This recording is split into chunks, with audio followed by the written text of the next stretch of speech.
Why there is no number on your Roblox and how do you change it? Hello everyone, my name is Smile, and in this video I'm going to show you how you can change or add the number on your Roblox if you don't have one. First of all, make sure you go on the Google Play Store.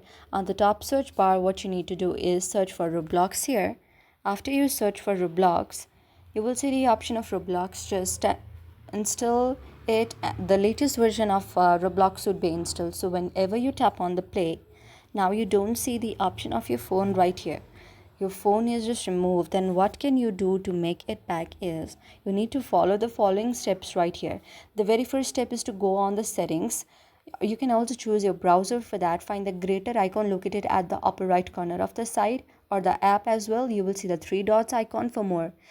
So doing that, select account information. Now select the add phone button. Now select your location from the pull down menu and enter the phone number and account password. And now you can simply select and add a phone number. You can also remove it with your choice if you want to, but this is how you can add a phone number if you don't have a phone number on Roblox. So this is how you can solve your problem. I hope you liked the video. If you liked the video, then please do hit the thumbs up and subscribe button, and also comment in the comment section below.